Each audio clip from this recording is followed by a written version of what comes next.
खुलुमबाय फुंबिलिनि गोजोन सुदेम समाव नोंथांमोन गासैखौबो आंनि केके लाइभ बड' रादाबाव बरायबाय। दासिमनि मोननैसो खौरांखौ मिथिहोनो आखायाव लानाय जाबाय। गाहाय रादाबाव दङ 22 नं कख्लाबारि बियाबाव इलेक्सन फोसावदिंनाय समाव खौरांगिरिफोरनि सिगाङाव बिटिआरनि इएम राकेश ब्रह्म बिथाङा हाग्रामा महिलारिनि सायाव बेबायदि बेरफ्रुसार बाथ्रा बुंदों। हाग्रामा महिलारिया सासे सियाल बोराइसो। सियाल बोराइया बेदर अख्रेबनानै जानो हाला आरो कख्लाबारि ओनसोलावहाय आलु गेसाव फाननो फैदों। दा रायजो राजाफ्रा आलु गेसाव जाला। प्रमद बर'नि दैदेननायावहाय मोजां बाजारावहाय आलु ओंखारगासिनो दङ। बेखौनो मोजांखौसो जागोन रायजो राजाफ्रा होननानै बिथाङा फोरमायदों। बोसोरसे खावसे जालांबाय बिथाङा गोदानै सरखार गावखौ दाफिननो नागिरनाया, नाथाय बिथांनि बे सिमांसोमोन। दा बिथाङा बे सिमांफोरखौनो रायजो राजाफोरनो फोसावदोंमोन आरो फोथायदोंमोन। नाथाय दा बिथांनि बे सिमाङा सिमांसो नुदोंमोन, नाथाय बे सिमाङा सिमाङैनो थासिगोन। बे बाथ्राखौबो रायजो राजाफ्रा दिनै खोनासंनो बाबाय होननानै बिथाङा फोरमायदों। आरो बिथाङा फोरमायदों गुबुन हानजाफ्रा 2-3 रोजा भटसोल' मोनगोन होननानै बिथाङा फोरमायदों। नाथाय इउपिपिएल हानजाया 35 रोजानिबो बारा भट मोननानै देरहासार जानो हागोन। जोङो दिनैहाय मwnw बर'नि हाबासो होनो थांगासिनो दङ होननानै बिथाङा फोरमायदों। बे समावहाय बोरमा बेदर जाग्राया बोरमा बेदर, अमा बेदर जाग्राया अमा बेदर आरो दाउ बेदर जाग्राया दाउ बेदर जानो हागोन होननानै बिथाङा खौरांगिरिफोरनि सिगाङाव फोरमायनायखौ जोङो मिथिनो मोननाय जायो। धेमाजि जिल्लानि जनाय मुरखें सेलेक्ट ब्लक फिस खाथियावहाय गिख्रंथाव लामा जाब्रथाय जानानै सन्जीब मिलि मुंनि सासे सुबुङा जायगायावनो जिउ गोमानो गोनां जायो। बियो 39 बोसोरनि होननानै जोङो मिथिनो मोननाय जादों। मिथिनो मोननाय बायदिब्ला न'निफ्राय स्कुटि लानानै मबाइल रिचार्ज खालामनो थाखाय फैदोंमोन। बेयावनो सिगांथिंजायहाय गंसे गोबारै फैनाय बाइकआ सौग्रावनानै गालाङो आरो जायगायावनो जिउ गोमानो गोनां जायो होननानै जोङो मिथिनो मोनो। आरोबावहाय डिब्रुगड़नि दिपांकर कसारियाबो गोब्राबथार जखम जानानै दङ होननानै जोङो मिथिनो मोननाय जादों।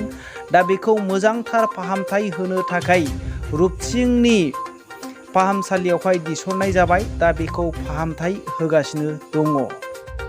DID dance India dance little master बादायलायनायावहाय सिजन 5आवहाय बादायलायनायाव थांनाय सुनिबार आरो रबिबार 21 आरो 22 अक्ट'आव बहर होनानै देरहासार खालामनायनि थाखाय गासै बर' बिसाफोर आरो बहर होग्राफोरखौ नबजित नार्जारिनि बिमाया गोसो गोरबोजों साबायखर बावहरदों।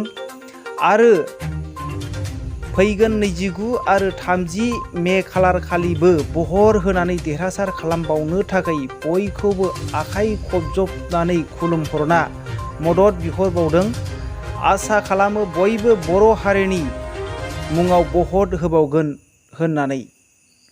बिटिसिनि बारग' चिफ हाग्रामा महिलारि बिथाङा बुंदों, दिनै प्रमद बर'आ न' होनायाबो आंनि समावनो जादों, नाथाय दिनैहाय 18 माससो थांबाय बिथाङा दिनै जेबो मावनो हायाखै। गासै न' होनायफ्राबो आंनि समावनो आं सार्भे खालामखानाय न'सो होननानै बिथाङा बुंदों। दिनैहाय न'नि मुङावहाय 3 रोजा आरो 4 रोजा रां लानानैसो न'खौ होगासिनो दङ। आरो जब कार्डआ बिसिनि आखायावसो थांजोब्बाय।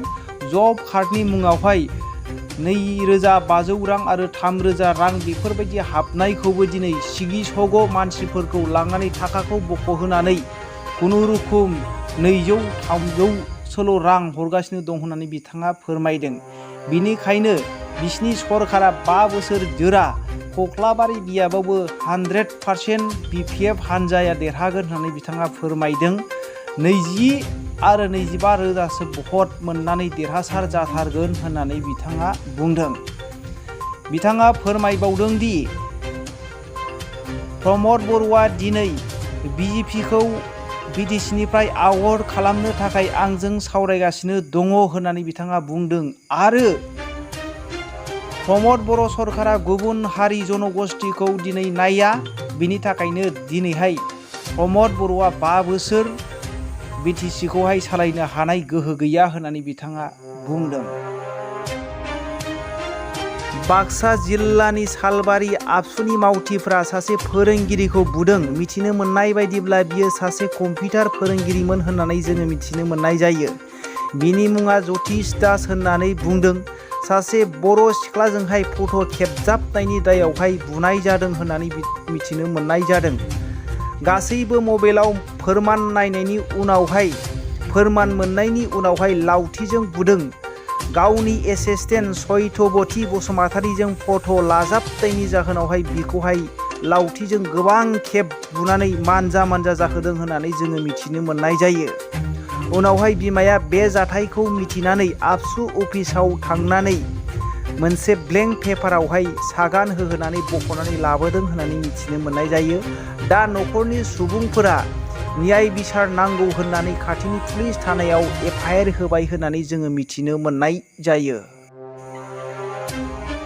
बाक्सा जिल्लानि सिमला थानानि सिङाव थानाय बहरपुर गामिनि कर्नेल स्वर्गयारिनि बिसि फाइलगसि स्वर्गयारि एबा माइनाव स्वर्गयारिया थांनाय 23 मेनिफ्रायनो गोमानानै दङ। न'खरनि सुबुंफोरा दा हालाय हाफाय नागिरगासिनो दङ होननानै मिथिनो मोननाय जायो। सोरबाफोर नुयोब्ला नैबे मबाइल नाम्बाराव खिन्थाहरनो थाखाय न'खरनि सुबुंफोरा खावलायहरदों।